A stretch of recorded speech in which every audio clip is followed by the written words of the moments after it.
tout le monde, on se retrouve aujourd'hui pour une nouvelle vidéo. Ça sera une vidéo top de mes Pixar favoris. Donc à l'heure où je vous parle, on est le 1er mai 2019 et il y a 20 Pixar qui sont déjà sortis depuis la création de Disney Pixar.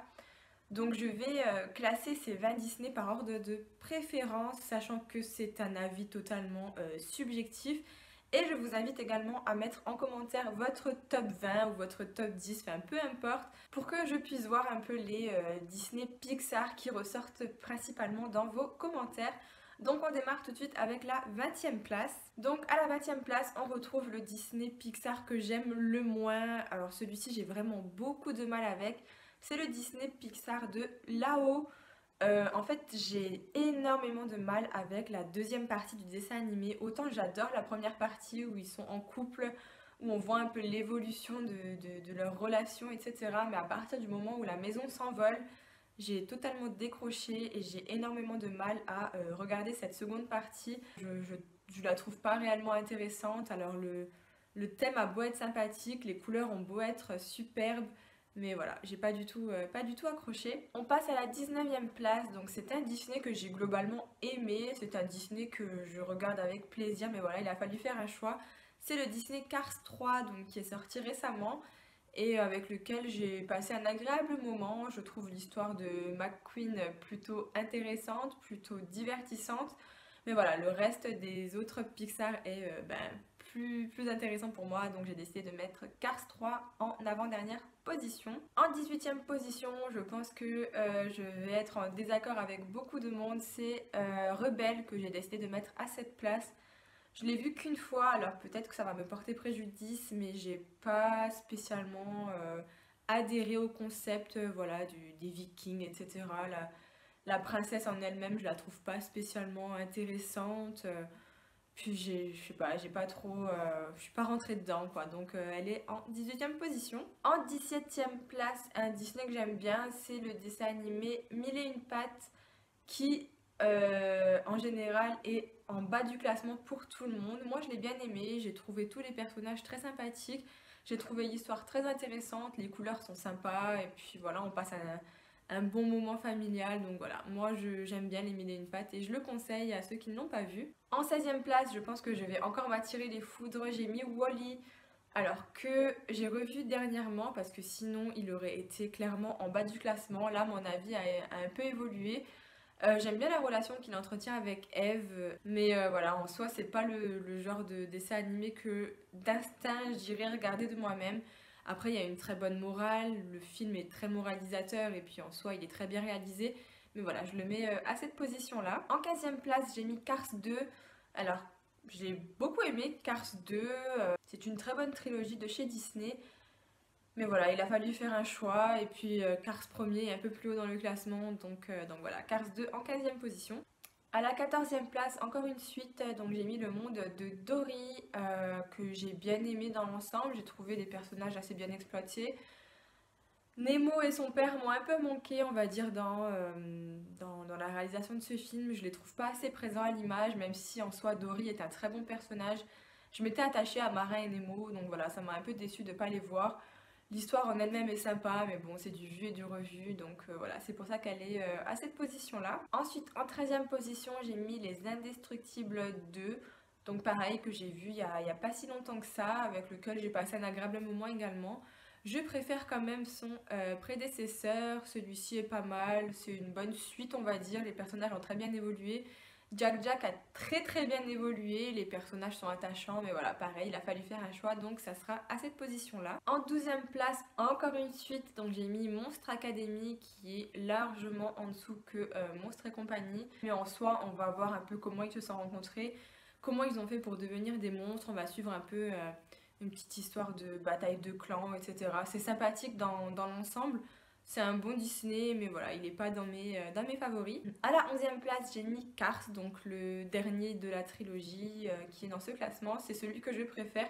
Je trouve l'histoire très divertissante.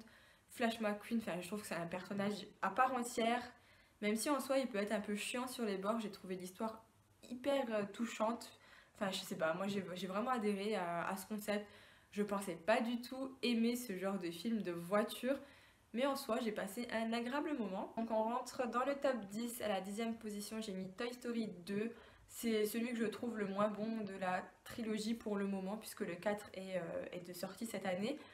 Je l'aime bien, j'aime bien le fait d'avoir de nouveaux personnages, tels que Jessie surtout, mais après en soi, c'est pas mon Toy Story préféré, donc c'est pour ça qu'il est à cette 10e place. En 9e position, j'ai mis Les Indestructibles, donc premier du nom, où on découvre un peu toute cette nouvelle famille. Et puis j'ai adoré Violette, j'ai adoré découvrir Jack Jack.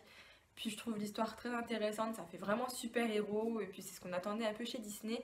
Donc franchement, juste pour ça, il mérite cette 9e position. À la 8e place, un Disney qui se déroule en France, et j'ai décidé de mettre Ratatouille, avec lequel pareil, je m'attendais pas du tout à accrocher. Ces histoires de rats là, enfin, ça me sortait un peu par les yeux. Finalement, je l'ai regardé et j'ai beaucoup aimé. J'ai adoré la relation entre Rémi et Linguini. Je trouve que c'est un duo de personnages qui fonctionne très bien. L'histoire en elle-même, elle est sympathique, elle est un peu basique, mais franchement, j'ai beaucoup aimé. Et puis, je trouve l'évolution des personnages très bien réalisée. Donc, voilà, c'est pour ça que Ratatouille est à la 8e position. En 7e position, un Pixar avec lequel tout le monde a eu énormément de mal, alors que moi, j'ai versé ma larme devant. Alors, je pense pas que je sois la seule, mais il y a très peu de monde qui seront d'accord avec moi. J'ai décidé de mettre Le Voyage d'Arlo. Alors oui, c'est assez similaire avec l'histoire du roi lion, mais en soi, j'ai adoré, j'ai passé un agréable moment. Arlo, il est hyper attachant, la scène du décès de son père, elle est hyper touchante. Puis voilà, moi je sais pas, ça se contrôle pas. C'est un Disney avec lequel j'ai adhéré, et puis voilà, c'est tout. Donc c'est pour ça qu'il est à cette 7e position.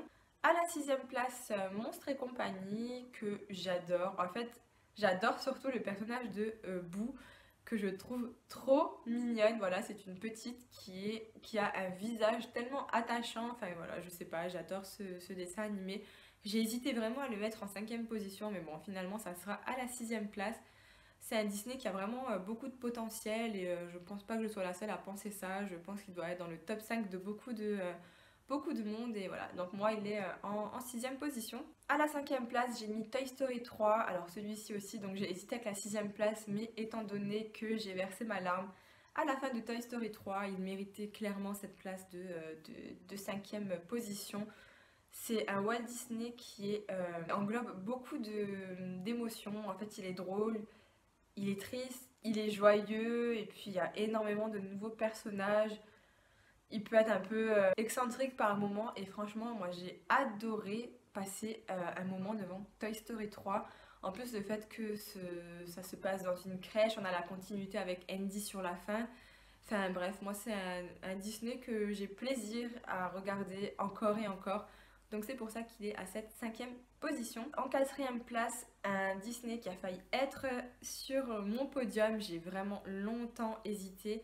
Et finalement, j'ai mis Coco en 4e place. Donc Coco, l'un des derniers Disney Pixar sortis, qui est totalement à part du reste des Pixar, je trouve. C'est vraiment un monde surréaliste, totalement irréel, avec des personnages qui sont hyper bien exploités, un monde totalement féerique, assez angoissant, on va dire, sur certains bords. Mais voilà, j'ai trouvé en soi le Pixar très réussi. Les chansons sont vraiment toutes sublimes. Les personnages sont pas mal. Et puis voilà, c'est un très bon moment que j'ai passé devant. Donc Coco est en 4e position. En 3e place, j'ai mis Toy Story, donc premier du nom, où on découvre un peu tous les personnages, où on a appris à découvrir Woody, où on a appris à découvrir Buzz. Et voilà, c'est le premier Pixar, donc il méritait clairement d'être dans le top 3. Voilà, je vais pas vous faire un dessin, je pense que tout le monde a adoré Toy Story. Et donc il est à cette 3e position. En 2e place, un Disney Pixar qui a longtemps été premier jusqu'à ce qu'il se fasse doubler. C'est Le Monde de Nemo. Alors je sais qu'il n'est pas apprécié de tous, mais je me rappelle à l'époque de sa sortie, j'étais allée le voir au cinéma et j'avais été totalement éblouie par ce qui se passait devant moi. Un monde totalement sous-marin avec que des poissons, et pourtant je suis totalement entrée dedans. J'ai trouvé Marin tellement attachant à partir à la recherche de son fils à travers le monde, et enfin je sais pas, moi le monde de Nemo il me touche, et donc c'est pour ça qu'il est à cette 2e position. Et enfin en première position, j'ai décidé de mettre Vice Versa. voilà, qui est clairement devenu mon Pixar favori. Il est d'ailleurs dans mon top 3 de mes Disney tout confondu. C'est une très belle exploitation de ce que peut donner le cerveau d'un enfant. Et moi j'ai trouvé ce sujet tellement intéressant, tellement imaginatif que voilà, il était obligé d'être en première position. En plus les personnages ils sont tous hyper exploités, enfin que ce soit joie, que ce soit peur, que ce soit je sais pas dégoût. On a vraiment une personnalité forcément distincte de chacun et le fait que ce soit joué comme ça par des images tellement simples à comprendre que j'ai trouvé le dessin animé vraiment surprenant et donc c'est pour ça qu'il est à cette première position. Voilà, donc c'est tout pour cette vidéo, j'espère qu'elle vous aura plu. Encore une fois, n'hésitez pas à mettre en commentaire votre top 20, ça m'intéresse vraiment de connaître vos avis, vos préférences à vous. Et puis voilà, donc je vous laisse avec la fin de cette vidéo. Je vous fais à tous de gros bisous et à bientôt. Ciao ciao.